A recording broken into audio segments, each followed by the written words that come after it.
ஏன்னா கருத்துருவாக்க தளத்துல நமக்கான இடம் இல்லை, அந்த இடத்தில் நாம் இல்லை அப்படி சொல்லலாம். கருத்துருவாக்க தளத்தில் நாம் இல்லாமல் போனதனால், அங்கே நமக்கு ஒரு சரியான இடஒதுக்கீடு இல்லாமல் போனதனால் ஏற்பட்ட விளைவு என்னவென்றால், அவர்களினுடைய கருத்து தான் ஆளுமை செலுத்துகிறது. நீங்க பாரதிய ஜனதா கட்சியினுடைய நகர்வு, அதனுடைய வரலாறு, அதனுடைய இருப்பு, வளர்ப்பு, வார்ப்பு எல்லாத்தையும் நீங்க கூர்ந்து கவனித்தீங்கன்னா தெரியும். அது முழுக்க முழுக்க கருத்துருவாக்க தளத்தில் மிகப்பெரிய அளவுக்கு வெற்றி பெற்றுதான் ஆட்சி அதிகார தளத்துல வெற்றி பெற்றுக் கொண்டிருக்கிறது. அவங்களுடைய மிகப்பெரிய சக்சஸே கருத்துருவாக்க தளம் தான். அந்த தளத்தில் அவர்கள் பெற்றிருக்கிற வெற்றி தான், அவர்கள் பெற்றிருக்கிற வலிமை தான்.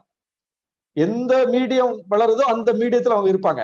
ரேடியோனா ரேடியோ அவங்க கட்டுப்பாட்டுல இருந்துச்சு, டிவி வந்த போது டிவி அவங்க கட்டுப்பாட்டுல இருந்துச்சு, அச்சு ஊடகம் முழுக்க முழுக்க அவங்க கட்டுப்பாட்டுல இருந்துச்சு, காட்சி ஊடகமாக அது விரிந்த பிறகு காட்சி ஊடகம் அவங்க கட்டுப்பாட்டுல இருந்துச்சு. இன்றைக்கு அது சமூக ஊடகமாக வந்த பிறகு சமூக ஊடகமும் அவர்கள் கட்டுப்பாட்டில் இருக்கிறது.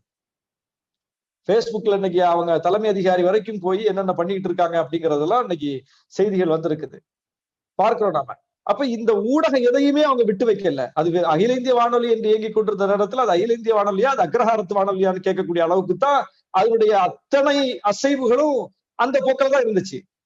அந்த வானொலியில் வழங்கப்படுகிற நிகழ்ச்சியினுடைய அந்த தன்மையெல்லாம் பார்த்தா போதும். யாருடைய பேச்சு மொழி அங்க வரும், அங்கே ஒளிபரப்பக்கூடிய நாடகமா இருந்தாலும் சரி, அங்கே ஒளிபரப்பக்கூடிய எந்த ஒரு நிகழ்ச்சிகளா இருந்தாலும் சரி, இசை நிகழ்ச்சிகளா இருந்தாலும் இசை கலைஞராக அங்கே இசை நிகழ்ச்சி நடத்துபவர் யார், நாடக கலைஞராக நாடக நிகழ்ச்சி நடத்துபவர் யார், எந்த மக்களினுடைய பேச்சு வழக்கு அங்கே பொதுமக்களின் வழக்காக முன்னிறுத்தப்பட்டதுலாம் நம்ம பார்த்தோம், தொலைக்காட்சியில பார்த்தோம். இன்னைக்கு ராமர் கோயில் கட்டக்கூடிய வேலையை நடத்திக்கிட்டு இருக்காங்க 2020. ஆனால் 90கள்ல நாங்க ஒரு 8 வயது 10 வயது மாணவனா இருக்கும்போது நான் பார்த்திருக்கிறேன்.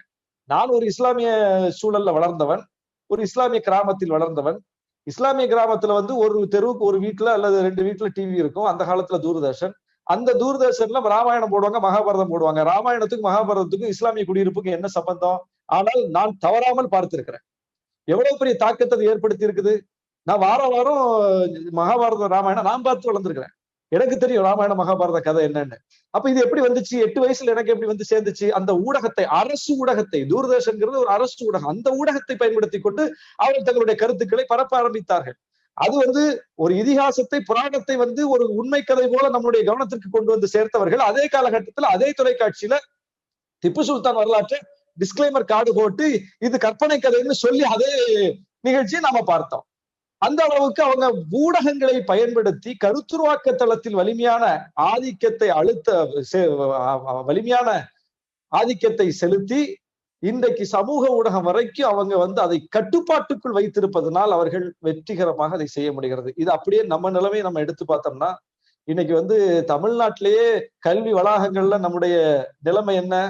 இந்த சென்னை பல்கலைக்கழகத்துல அம்பேத்கர் பெரியார் ஸ்டடி சர்க்கிள்னு ஒரு படிப்போட்டத்தை ஏற்படுத்தி தம்பி கரிகாலன் தலைமையில ஒரு மாணவர்கள், அங்க படிக்கக்கூடிய ஆயிரக்கணக்கான மாணவர்கள்லாம் இல்ல, அதுல ஒரு 10-15 பேர் நம்முடைய பிள்ளைகள் ஒரு மூவ்மெண்டா இயங்குறாங்க, ஒரு நிகழ்ச்சிகளை நடத்துவாங்க, பல்கலைக்கழகத்துக்கு நம்மள மாதிரி ஆட்களை கூப்பிட்டு வச்சு பேசுவாங்க. இதுதான் இந்த அளவில் இயங்கி கொண்டிருந்தவர்கள். உடனே ஆளுநருடைய தலையீட்டுல கரிகாலன் என்கிற அந்த தம்பி நீக்கப்படுறார், தன்னுடைய படிப்பிலிருந்து நீக்கப்படுறார். இதுதான் இன்னைக்கு நம்மளுடைய நிலைமை. ஆனால் எல்லா கல்வி வளாகத்திலையும் அவங்க உட்கார்ந்துக்கிட்டு துணைவேந்தர்களை பயன்படுத்தி கொண்டு இன்னைக்கு பல்கலைக்கழகங்களை முழுக்க தங்களுடைய கட்டுப்பாட்டுக்குள் வைத்துக் கொண்டு வேலை செய்து கொண்டிருக்கிறார்கள். சமூக ஊடகங்களை கைப்பற்றி வைத்துக் கொண்டிருக்கிறார்கள். மாறி வரக்கூடிய புதிய ஊடகங்களை உருவாக்கி வைத்திருக்கிறார்கள். எத்தனை யூடியூப் சேனல், தொலைக்காட்சி வாதங்கள்ல 4 சேர் போட்டா 3 சேர்ல உட்கார்றதற்கு பல பெயர்கள்ல உட்கார்றதுக்கு ஆட்கள் வைத்திருக்கிறார்கள். கல்வியாளர்னாலும் வருவாங்க, ஆடிட்டர்னாலும் வருவாங்க, வழக்கறிஞர்னாலும் வருவாங்க, சமூக ஆர்வலர்னாலும் வருவாங்க. என்ன பேர்ல வேணுமோ ஆள் கிடைக்கும். அங்க 1க்கு 10 பேர் கிடைக்கும்.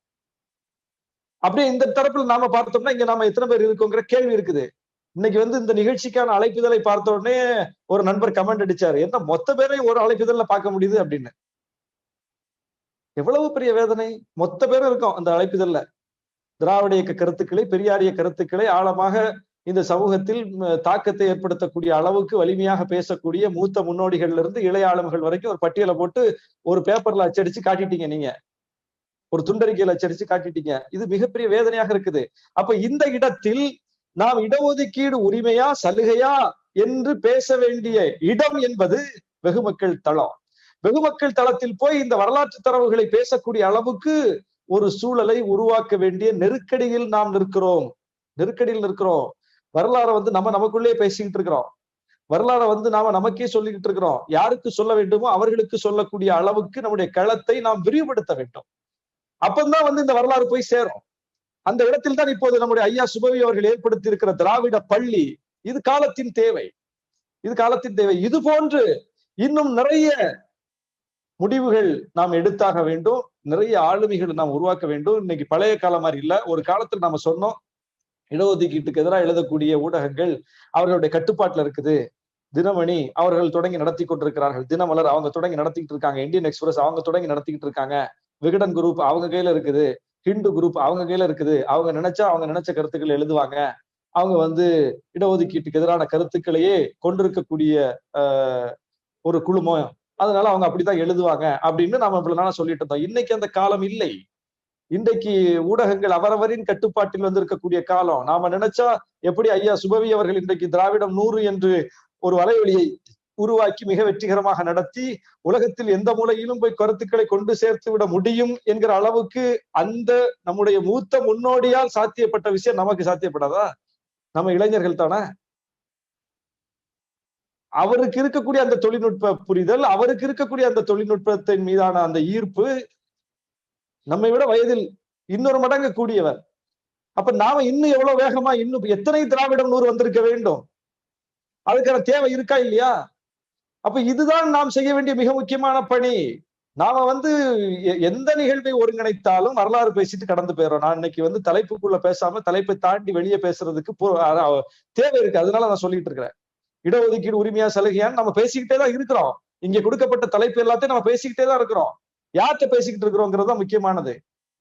இங்க இருக்கிற எல்லோருக்கும் இந்த தலைப்பின் கீழ் இருக்கக்கூடிய பொருள் புரியும், ஏற்கனவே படித்தவர்கள், தெரிந்தவர்கள். ஆனால் நாம இப்ப அதையும் தாண்டி நமக்கு தெரிஞ்ச விஷயங்களை, நாம படிச்ச விஷயங்களை நாம வெகுமக்கள் மயப்படுத்துவதற்கு என்ன செய்ய போறோம் என்பதுதான் மிக முக்கியமானது. அந்த இடம் ரொம்ப காலியா இருக்குன்னு நான் நினைக்கிறேன். அந்த இடம் ரொம்ப வெறுமையா இருக்குது. அந்த இடத்துல வந்து இன்னைக்கு நாம ஈடு கொடுக்கக்கூடிய அளவுக்கு நாம் இன்னும் ஆளுமைகளை உருவாக்கி விடவில்லை என்கிற அந்த விரக்தியோடும் வேதனையோடும் நான் இந்த கருத்துக்களை சொல்றேன். நேற்று கூட ஐரோப்பிய ஒன்றியத்துல ஒருங்கிணைக்கப்பட்ட கூட்டத்திலே நான் இதைத்தான் பேசுறேன். இதைத்தான் எல்லா இடத்துலயும் பேச வேண்டிய அளவுக்கு நாம இன்னைக்கு தள்ளப்பட்டிருக்கிறோம். எனவே இது காலத்தின் தேவையாக இருக்கிறது. நாம் நம்முடைய இளைஞர்களை நாம் விட்டுறக்கூடாது. இன்னைக்கு பாருங்க, ஒரு மிக முக்கியமான நகர்வு இன்னைக்கு நடக்குது. இன்னைக்கு ஓபிசி ரிசர்வேஷன் பாதிக்கப்பட்டிருக்குது. அப்பட்டமா பறிக்கிறான், அப்பட்டமா. அதுல ஒளிவு மறைவுலாம் இல்ல.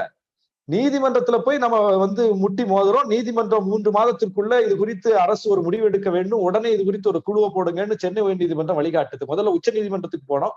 உச்ச நீதிமன்றம் சொல்லிச்சு இது வந்து ஃபண்டமெண்டல் ரைட்ஸ்ல வராது, நீங்க அங்கங்கே உள்ள மாநில நீதிமன்றத்தையே நாடுங்கன்னு சொல்லி தள்ளி விட்டுட்டாங்க. அதுக்கு பிறகு உயர் நீதிமன்றத்துக்கு போறோம். உயர் நீதிமன்றத்துல ஓபிசி ரிசர்வேஷன் குறித்து மருத்துவ படிப்புல வந்து பிற்படுத்தப்பட்டோர், இதர பிற்படுத்தப்பட்டோருக்கான இடஒதுக்கீடு குறித்த வழக்கை நம்ம தொடுக்கும் போது உயர் நீதிமன்றம் அதை விசாரித்து 3 மாதம் கெடு விதித்து 3 மாதத்துக்குள்ள அரசு இது குறித்து முடிவெடுக்க வேண்டும்னு சொல்லி ஒரு குழுவை நீங்க போடணும்னு சொல்லி வழிகாட்டுது.